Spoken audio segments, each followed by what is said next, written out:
Thank you for coming to see me. Security is a big thing for us widows. You know, we're on our own. We don't have our husband living with us.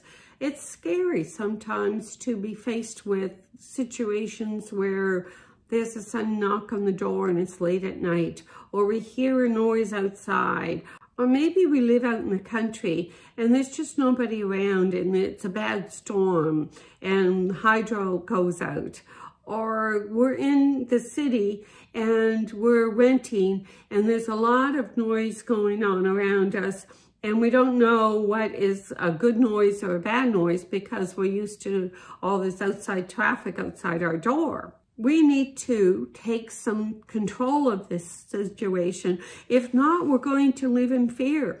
And there's no need to live in fear. There's a lot of things we can do that are not expensive to help us feel safe in our homes. One thing we could do is keep the outside grounds around our house clear of clutter and bushes so nobody can get up close to our house and look in the windows with coverage. They're being exposed if they're doing that. So they're less apt to have peeping Toms when you keep the brush around your house back. Have a peephole or windows beside the door or an archway window above your door so you can look out and see who's there before you open that door, which can then be pushed in. Thieves and burglars like garages because once they get inside the garage, it's easier usually to get into the house.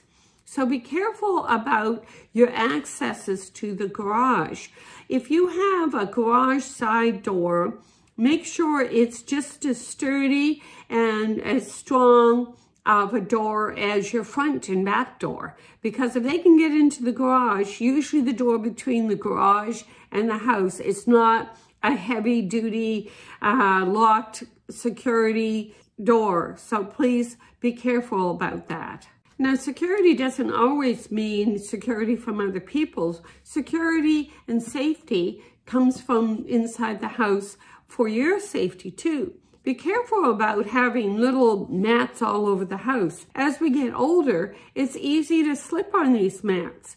And a lot of accidents happen when we do slip getting out of the bathtub. So make sure you have some grab bars. Or slip over little mats that are by the front door or laying, you know, in front of a chair. Be careful about these kinds of items. We do not want to slip and fall and possibly break a hip or anyway lose our independence because of something that was preventable. Another thing for inside is making sure that we have smoke detectors. Make sure that you change the batteries every 6 months, whether they need to be changed or not. Batteries are not expensive, so just do the deed so the battery doesn't go bad in between the 6 months and then when you need it, it's not there.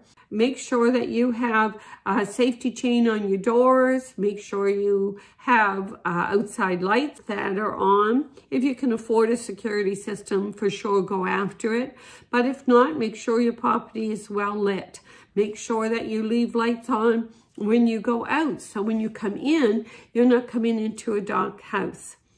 Make sure people know if you're going somewhere and when you're expected back, that if you don't come back, if you don't call, somebody comes looking for you. Another thing to be sure of is that outside mail doesn't accumulate and people just think, oh, well, that, you know, somebody is picking it up once a week. Well, maybe once a week isn't enough. Maybe it should be picked up sooner. It depends upon how much mail you get. All these things are not big cost items, but they do make your house a little bit more safe and a little bit more secure. And as a widow, that means a lot. Thank you for coming and visiting me. Please subscribe to the channel and come back again another time. Bye-bye.